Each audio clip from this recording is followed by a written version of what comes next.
So, André, the floor is yours. Thank you very much. Thank you very much, Bruno, for the nice introduction. So I now share my screen here. So I hope you can see it. Yes, okay, perfect. So yeah, Bruno already gave you an overview of our digital twin project. In the core of the entire developments, there is a platform, the digital twin construction platform, as we call it. This platform is supposed to manage all the data, all the information that we have about the construction project. Well, it really forms the central component to which all the other developments have been connected. And this is what I would like to show you today. So the platform that we have developed is able to capture, as I said, all relevant information of the construction site. In particular, the as-designed data and the as-planned process data. But on the other hand side, also the as-built data and the as-performed process data. So we always have these different dimensions that we try to capture in the platform, we are able to capture, which means that we have on the one hand side, the process and product dimension.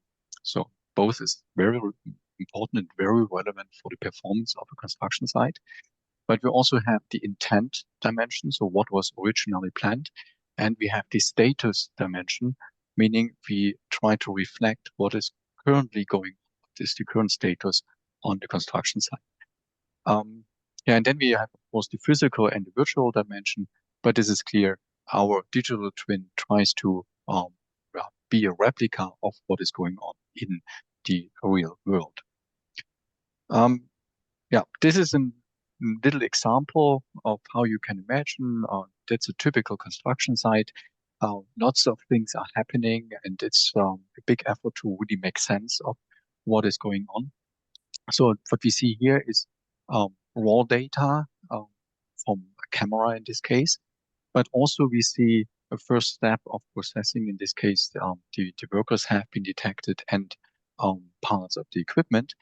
And well, this is the basis to then provide more higher level information, for example, about the current resources that are used on the construction site, but many, many other applications as well that Bruno has talked about already, like, for example, detecting the current progress of the construction site, but also detecting things like damages and so on. So this is the kind of raw data that we are dealing with, and we try to make higher level information out of it. This brings us to the platform architecture. So in the core of our architecture, we have this blue box here, which is supposed to be the data management core. We use here a product, or not really a product, but a platform that has been developed by Orange. It's called ThinkIn, and it's a graph-based platform. In the graph-based platform, we store 3 different types of data. So on the one hand side, we have the raw data. Then we process the raw data into information, and we come back to this later on. And finally, we have the knowledge. All 3 different types of data are managed using a graph-based approach, because Orange is essentially a graph-based digital twin platform. Another important component you see here on the right-hand side, which is the translation and injection module. Here we use data that is available in the form of files to bring it into the platform. So this includes, for example, project intent data. So for example, the BIM models, but also the schedules that might be represented in Excel sheets or something like this, and so on and so forth. And we also have the raw monitoring data, which includes images, videos, point clouds, and so on. We then perform this translation and injection, and we go through a data validation to make sure that the data is of high quality and also implements the data structures that we have defined. Only then we can really bring it into the platform.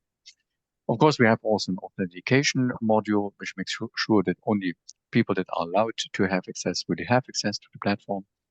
What we also have is a BIM2TWIN dashboard. So this is the front end for the end users. In our case, it's the decision makers, the construction managers that need to have a good insight into what is going on.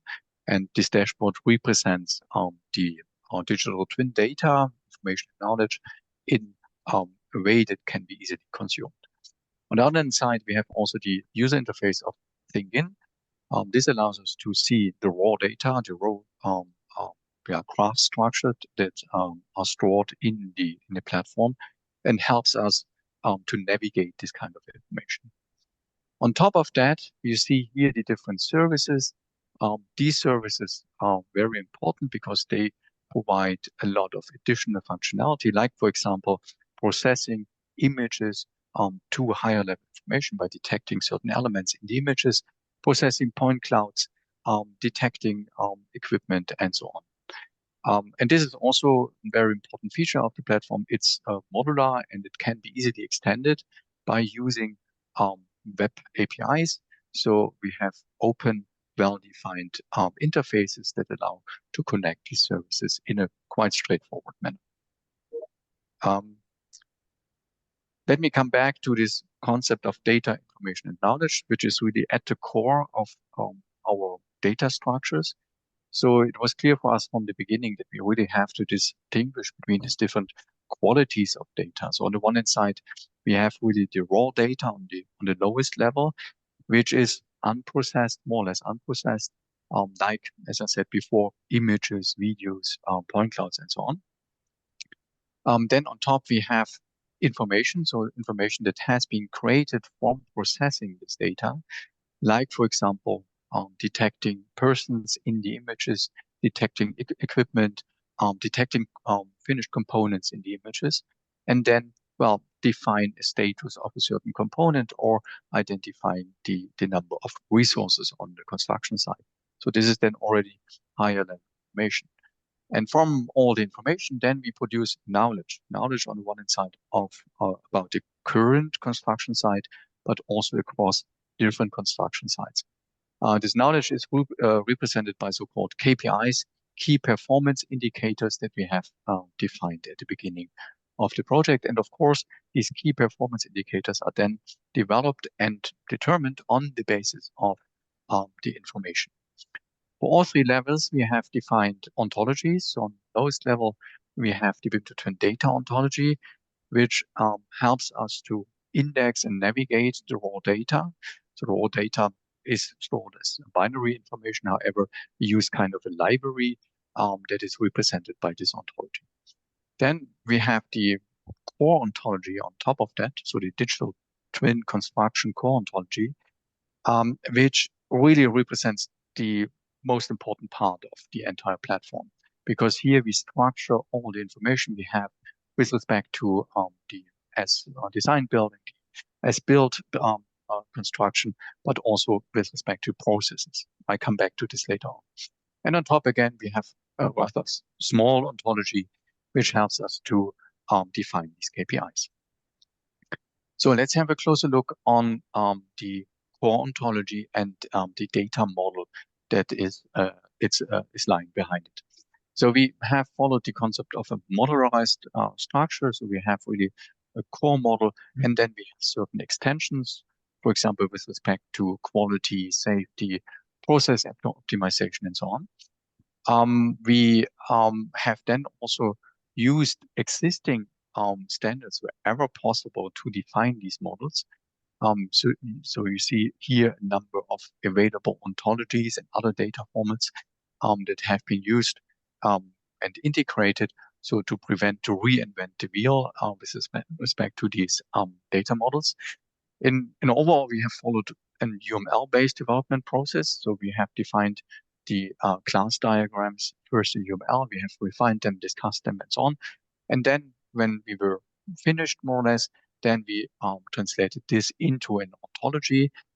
This helped us to implement a so-called linked data approach, where we use semantic web technologies.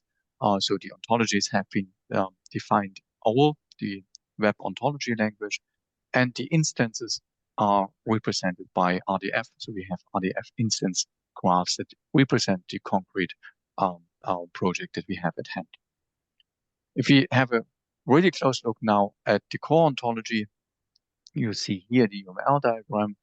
For us, it was really important to have clearly defined the as-planned processes and as-performed processes. So this was really here the core of the developments. And you see on the as-planned side that we have elements like task, activity, and work package. And on the as-performed side, we have elements like action, operation, and construction. And of course, these two elements are supposed to be linked if this is possible. But sometimes, well, you know, construction sites are not as planned, then we might have a difference. But still, with this flexibility that we have here, we can always capture the as-performed processes, which is very relevant for the overall approach that we have here. So the core ontology, and I cannot go into much detail here today because we have kind of limited time available. You can see this core ontology because we have released it and published it. You find the URL here. We will also later copy it into the chat so you can directly open it.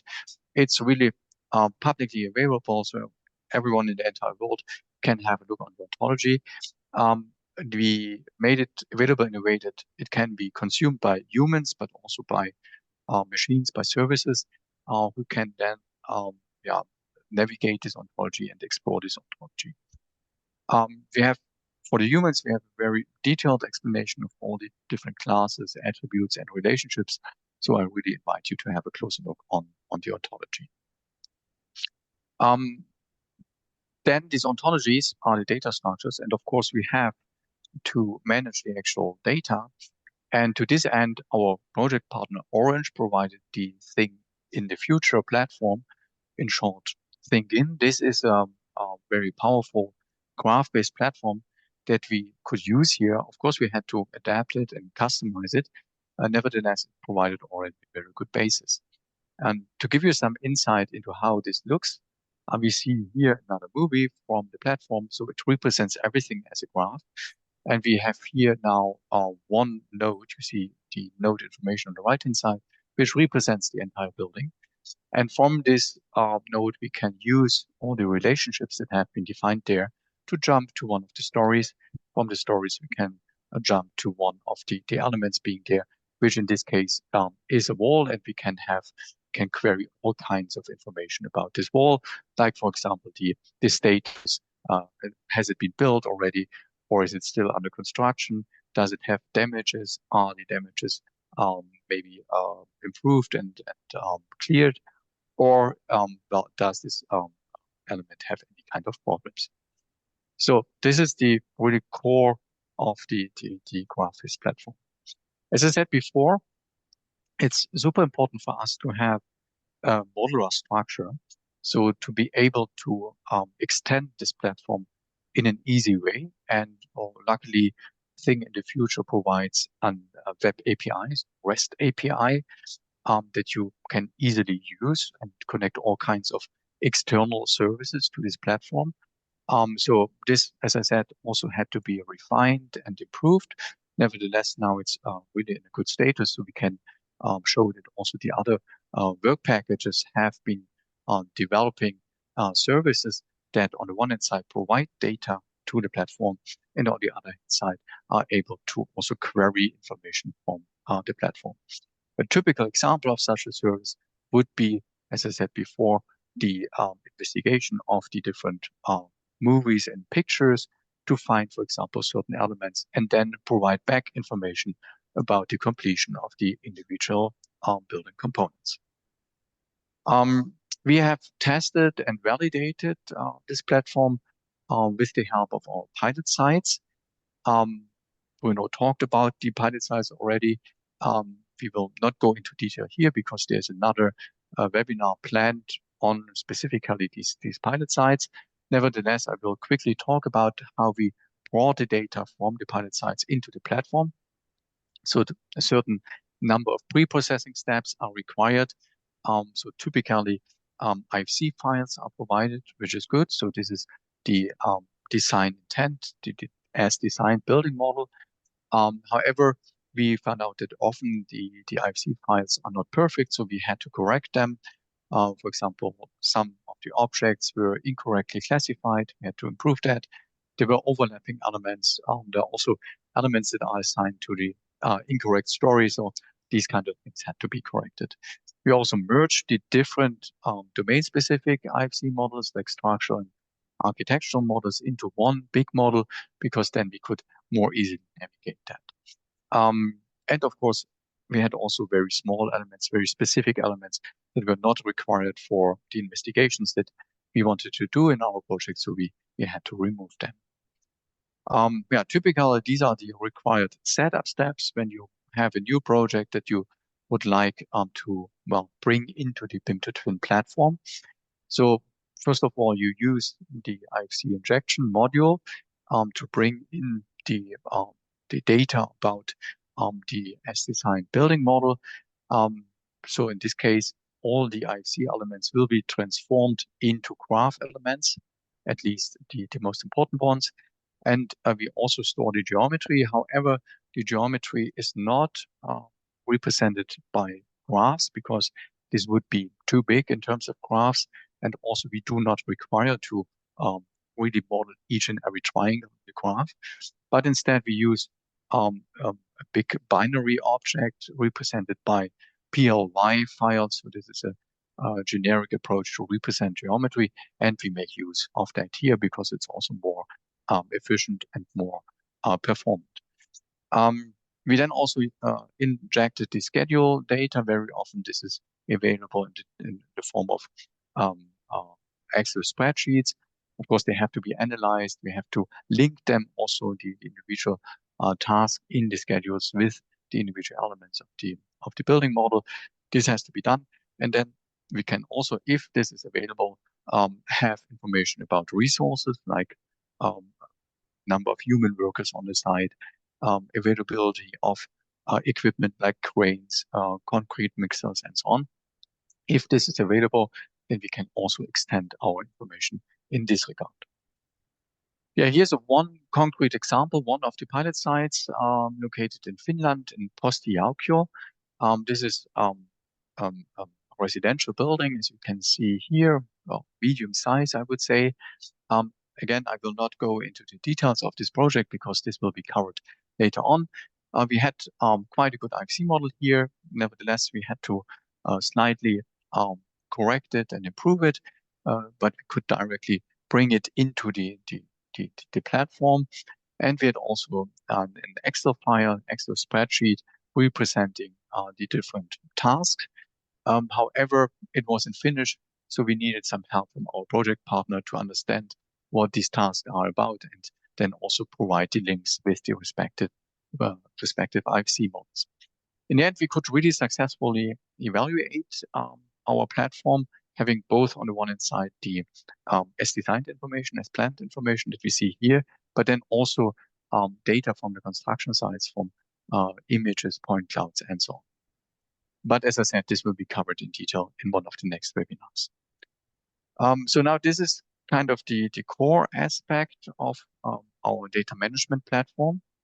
But of course, we also need to visualize this information for the end users. End users, in our case, are decision makers, are the construction managers on the site, or construction managers in, well, let's say, the central location of the construction companies. To this end, we developed this dashboard. The dashboard is kind of the front end for our digital twin platform. It has different visualization capacities, like including a very general overview where we see, for example, the current status of the project, how much is completed, how many tasks are going on, and so on. Then we have also a chart visualization where you see the development of the certain KPIs over time. Then we have a tabular view showing you really the values, the numbers, the hard numbers. And what might be most important, we also have, of course, a 3D view where we use the BIM model as basis for representing more information about the current status of the construction site. And again, I have a small movie about this front end here. So it's running in the browser, so everyone can easily use it. We see here the KPIs on the left-hand side, like cycle time variability. We see how this has been developed over time, which provides a very good insight about when the construction site was very productive and very performant, and when not so much. Good basis for further detailed analysis. We see all the detailed information in terms of numbers, precise numbers. And then we can also see here the linear visualization, which is kind of the core of our front end here, which has a number of different capacities. For example, you can select individual components, and you get all the information about the components in terms of completion status. But also, if we have damages or defects at these elements, this will be directly represented. So the raw data, the images we stored about these individual objects is also accessible through this 3D web interface. It has many more features, but I can only talk about this briefly here. Like, for example, we can also see the safety elements that have been installed, and then check if the safety is really provided. Yeah, so again, some slides on this, but actually I talked about this already in detail. So we have here the KPIs, the key performance indicators, which have been defined at the beginning of the project. You see a number of them here on the left-hand side. So for example, in terms of performance or execution performance, we have cycle time, throughput, work in progress, and so on and so forth. And we have also KPIs related to the quality of the ongoing works. So really high level information that has been processed and determined from the lower level information. Here we see how the 3D view can be used to also get information about the progress. We didn't really see this in the movie, but you can also select all the elements that have been finished already. You can show the elements that have been that are delayed, are not yet finished as originally planned, and you can also filter all the elements that have defects to get a clear overview where we have problems on the construction site.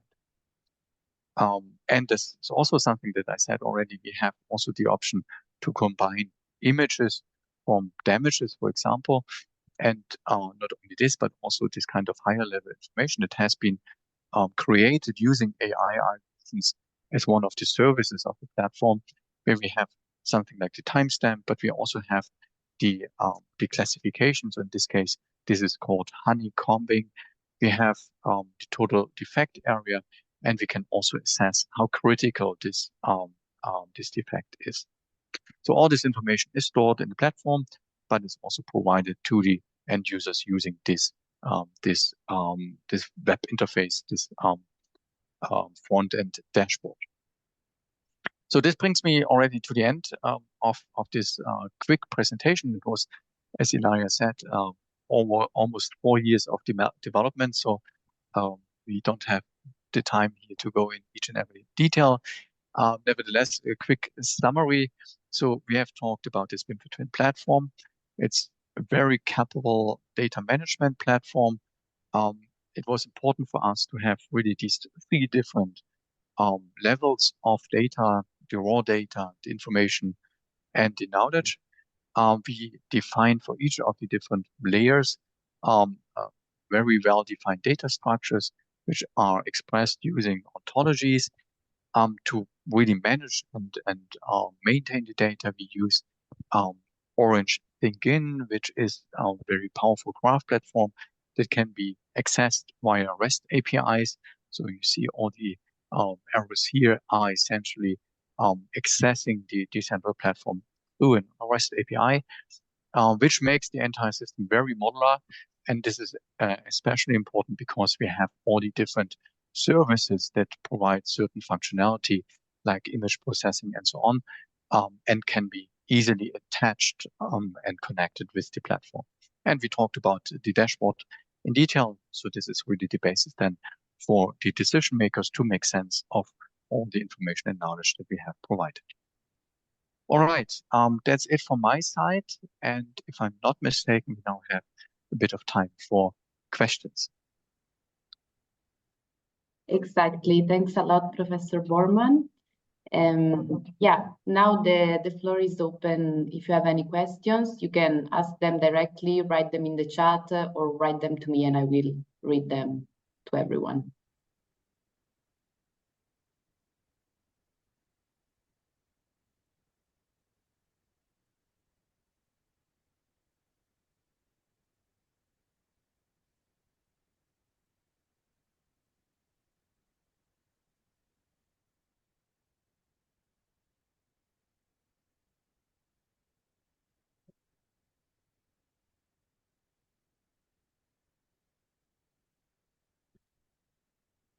So it seems that everything is super clear. No, there is one question. From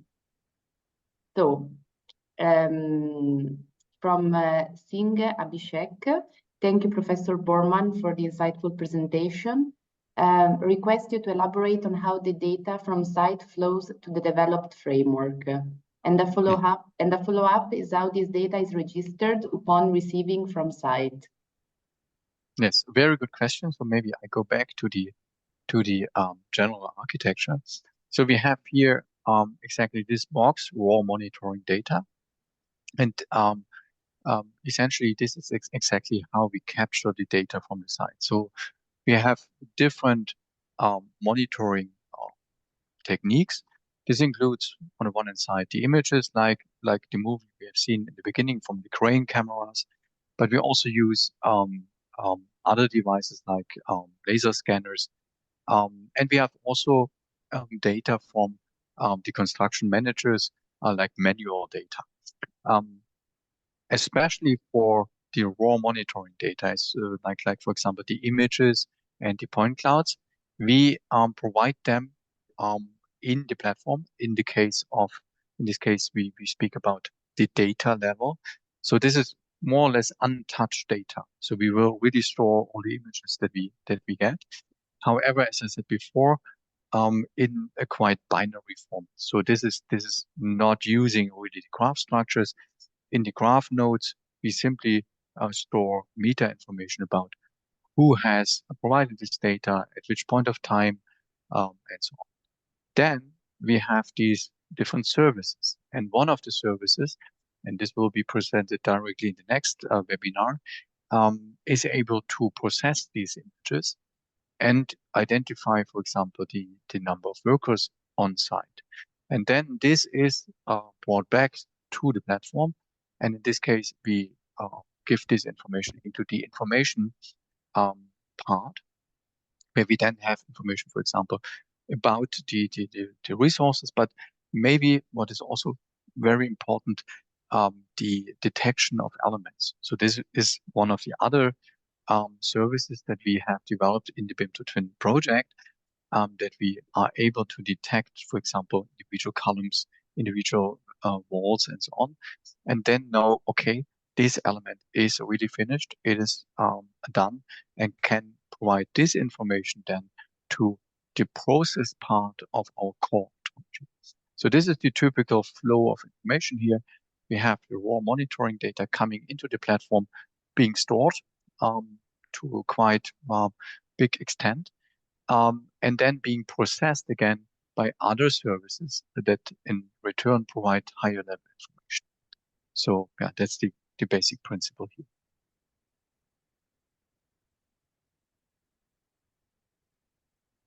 Perfect. We have another question, which I would couple with another one I received in private, which is, so the question from Afner Buro is this just science or will it lead to a usable product?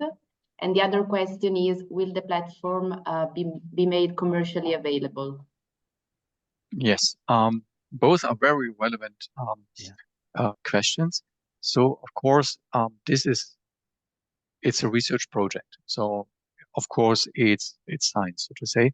I would not say only science, because science is very often the basis for innovative products.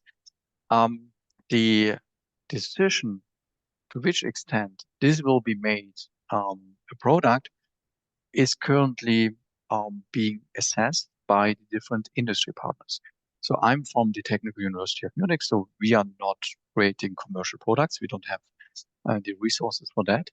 But our project partners, like for example Orange, they have already developed this platform, and one of the options is that they turn it into commercial product. But of course, this is their decision. They have to assess the market. They have to assess the developments that are still required to make this a robust and really distributable software product. But this is definitely one of the options that this will become available. Yeah. Thank you. And we have a third question. In terms of the data model, do you think that it can be used in other domains, such as maintenance, with domain-specific KPIs? Yes, very, very good point. I mean, in maintenance, you might have additional requirements. Like, for example, you need to know the status of certain equipment. But because we have left many aspects very generic, so the status of an equipment, whether it's failed and needs repair and these kind of things, can also be brought into the platform.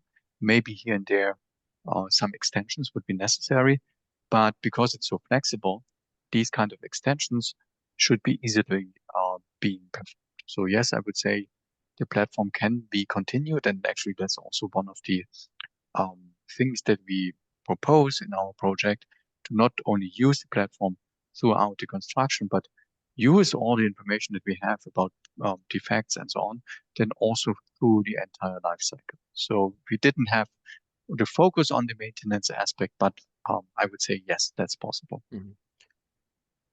Yes, well, perhaps to continue with that, and the two last questions were in fact a good transition towards some lessons we learned from the project, and I have a slide about that, and maybe we can continue on that, because yes, I think this totally fits for maintenance, but it's not. It's not focusing, the maintenance is not focusing on the on-site activity phase. It's more on exploitation, so later in the life cycle of the building. So if I share my screen again. Okay. If I continue, yes. This is just as a kind of conclusion, or just to start to another series of questions. It's just to recap briefly the lessons we learned and the next step we were thinking about after this almost 4 years developing this BIM2TWIN solution. So first of all, as André mentioned it several times, any digital approach requires data to be well structured and coordinated. So we have been suffering at the beginning to understand each other. We spend also a lot of effort in order to adapt the initial data, the BIM files, the planning we received, in order to be sure they have the right level of quality, I would say, before injecting it in our solution.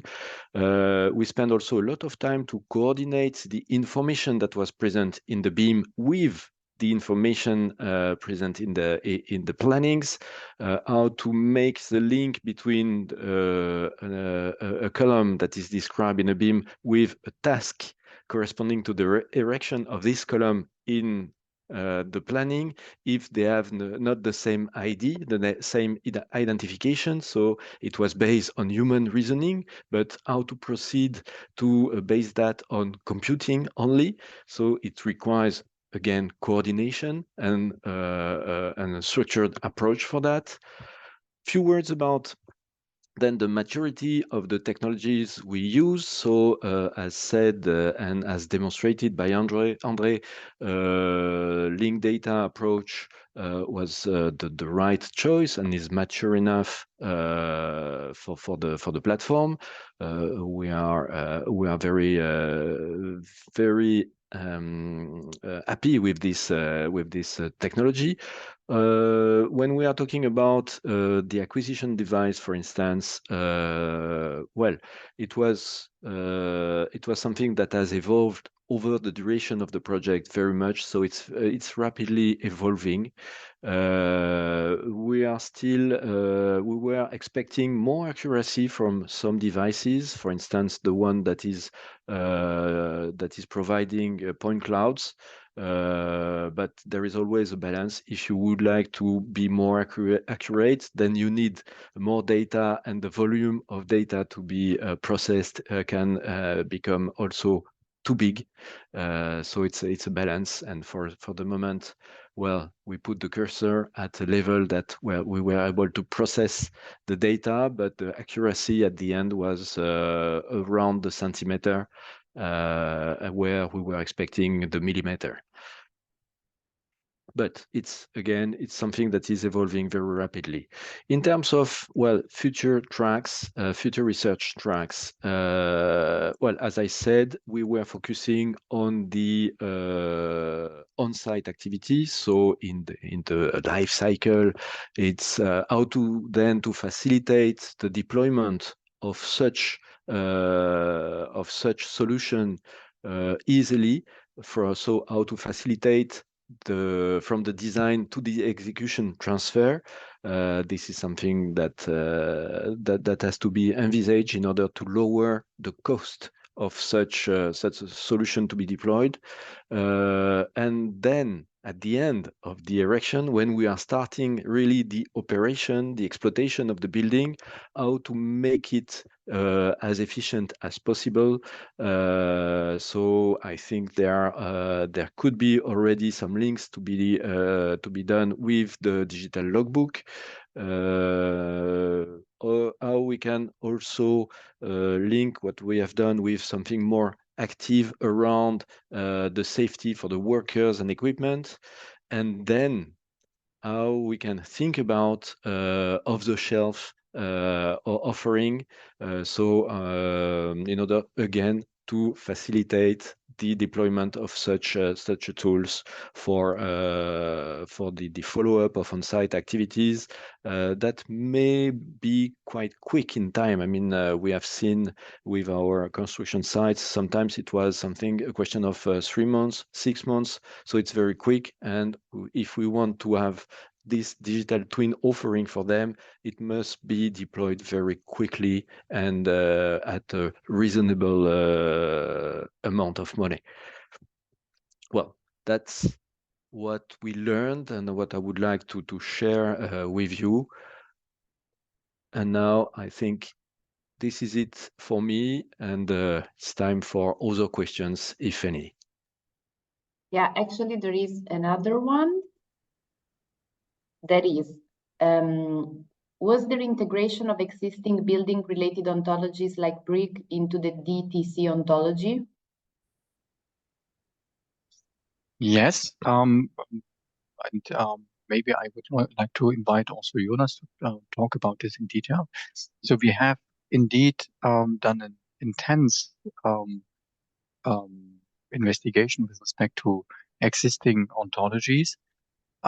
In the end, we decided for a number of ontologies to base our work on. This included, for example, the BOT ontology, the building topology ontology, but also certain elements of the IFC-OL ontology. In both cases, we did not use the full ontology, but of course that's not necessary because you can also kind of cherry pick those elements that are relevant for us. Yeah, maybe Jonas can say more about this. Yeah, I think it already summarized it quite well. So yes, the BOT ontology is the most important one. Then also the building element ontology is quite important for us. So this is kind of like using the building element parts of the IFCL ontology. And other than that, we use some kind of like non-construction specific ontologies, for example, for different types of units and time-related aspects, and so on and so forth.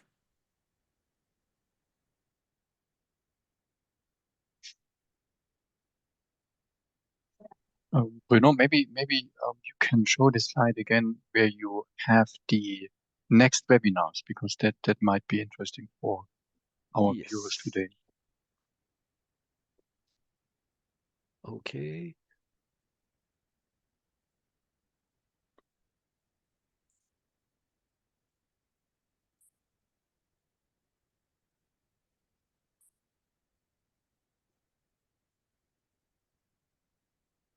Yeah, so already next week we have the next webinar. Yes. Which is done on progress monitoring and quality control. So one of the services that we have seen today that is using data from the platform, but also providing important information back to the platform. Then we have the demo pilot projects, the pilot projects we have talked about briefly today already. It will be an entire hour only on the pilot projects.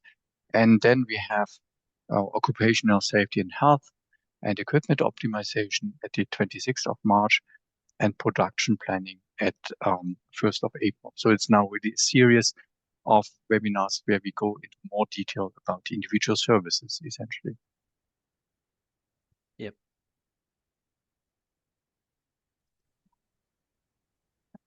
Exactly. I have copied and pasted in the chat also the link to register to the next webinars.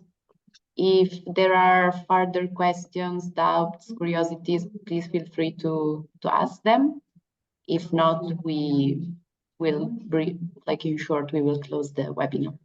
Yeah, and you're also invited to send us emails, so you can easily find our emails. And if you have a very specific question, I'm very much invited to send us emails.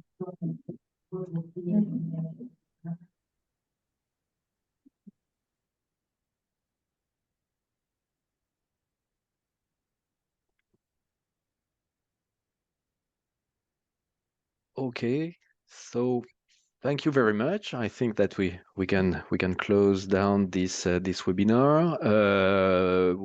Some of us will be back next week. In the meantime, Ilaria, the recording of this session will be available on our website. Exactly, Perfect. and also on our YouTube channel. But all of you who did register for the webinar, you will receive an email with the link to the recording. Perfect. Okay, then thank you very much for the attention, and hope to see you all at the next webinar. Thank you very much. Bye-bye. Bye.